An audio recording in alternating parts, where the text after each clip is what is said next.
May maririnig tayo na tila ba nahihirapan ito at makikita natin si Gu namin na hawak-hawak ng ibang bilanggo. At tinatanong nila kung bakit niya yun nagawa at makikita natin ang lalaki na sinasabi kay Gu namin dahil sa iyong bunganga ay napakadumi ko na yang napakadumi. Mong bunganga ay hayaan mo akong linisin yan si Gu. Namin naman nagpupumiglas naman habang nasa kanyang bunganga ang imbodo at sabi pa ng lalaki na kailangan na nilag ay disinfect ang bibig ni Gu namin makikita naman natin ang ginamit ng lalaki kay Gu namin sa sahig. At sabi ng lalaki na ano ang gagawin niya masama ito. At habang bumubula ang bibig ni Gu namin ay sa kanyang isip ang lugar na ito ay parang isang impyerno dahil may nakatira ditong demonyo at ang lalaki naman ay inaalala ang sahig dahil napaka-dumi nito na balik. Naman tayo kung saan nagsasalita si Cho Ju-young at tinatanong niya si Gu namin kung sino ang nagbigay. Sa kanya nito si Gu namin naman ay nagsabi anong ibig mong sabihin na may nagbigay sa akin na bili ko yan sa sarili kong pera at napamura siya sa kanyang isip at nagsalita ang mga kasama nila sa selda na kakahila. Daw ang gingawa ni Gu namin at tinanong naman ng isa kung wala naman bang drugs ang nakalagay sa inumin. Nayan at sabi pa ng isa si Gu namin ang unang tumikim. Nang ibinigay niya kay Cho Ju-young at tinanong ni Cho Ju-young si Gu namin kung bakit niya ito ibinibigay sa kanya at sa isip naman ni Gu namin na baka pinaghihinalaan narin siya ni Cho Ju-young habang inaalala niya ang mga muka ng mga kasama niya sa selda na masaya siyang kasama at bigla naman inangat ni Cho Ju-young ang baso para ininom niya ang ibinigay ni Gu namin na bigla naman si Gu namin at sabi pa nito na masarap ito at nagpasalamat siya kay Gu namin at tumalikod na si Cho Ju-young at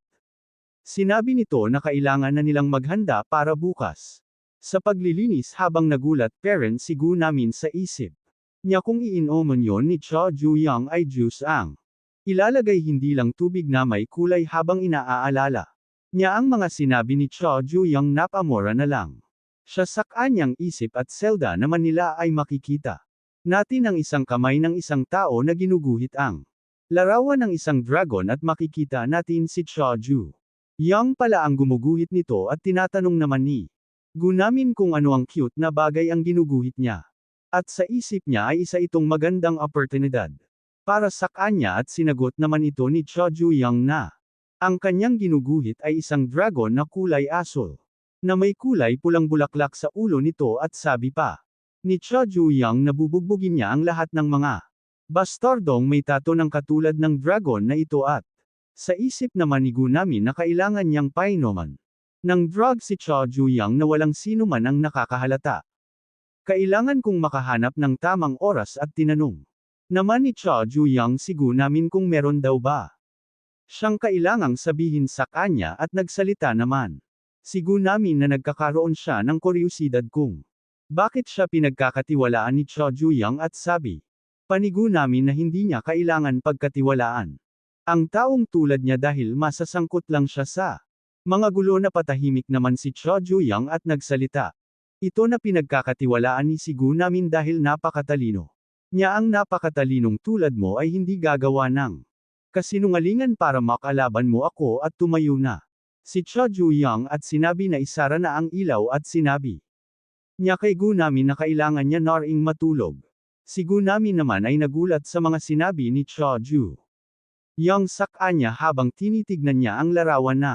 ginuhit ni Cho Ju-young ay nagsalita siya ano ako isang matalino at napunta naman tayo kung saan nagsalita ang gwardya na kailangan nilang maglinis ng mabuti dahil may pupunta para mag-inspeksyon sa bilangguan. At habang naglilinis ang mga bilanggo sa kulungan at napunta tayo sa palikuran kung saan may nagsasalita at makikita natin si Gu namin di ba sinabi mo gagawin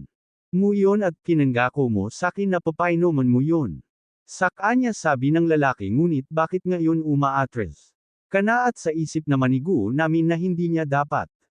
sinabi na gagawin niya iyon at nagsalita siya na si Cho Ju-young hindi daw naman sinasadya na sabihin na madumi ka isa siyang introvert na tao kaya sinabihan niya akong humingi ng tawad sa iyo para sa kanya nagsalita naman ang lalaki na nagsisinungaling na naman si Gu namin at bigla niyang sinuntok si Gu namin sa tiyan. At tumilapon naman ang si Gu Namin at sinabi pa ng lalaki ng paulit-ulit ang 7,179 na ay hinding-hindi. Kung mapapatawad kaya ikaw ay hindi ko rin mapapatad. Habang sinasabi niya ito sinipa niya si Gu Namin habang inaapakan niya ang ulo ni Gu Namin sabi ng lalaki na kailangan niyang alisin si Gu Namin. At si Cha Ju-yang habang ang tubig naman ay binablush niya at sa isip ni Gu Namin na mamamatay na siya at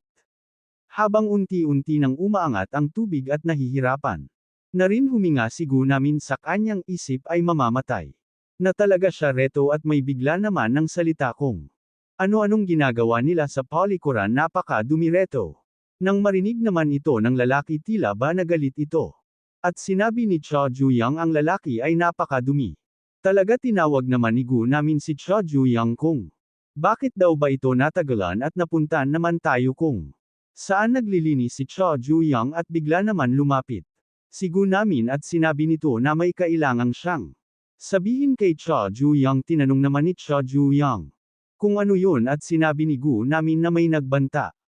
sakin at sinabi na painumin ka ng insecticide na gulat. Naman si Cha Ju-yang sa kanyang narinig at sinabi pa ni Gu Namin na pinanganak siya bilang lalaki kaya hindi niya kayang tradorin ang malapit niyang kaibigan dahil lang sa may nagbanta sakin habang sinasabi niya ito ay binubuhos niya sa sahig ang insecticide at tumalikod siya at tinapon ang bote ng insecticide at sabi pa ni Gu Namin kahit man may kapalit ito hindi ko kayang gawin ito sa kaibigan ko at sabi pa ni Gu Namin na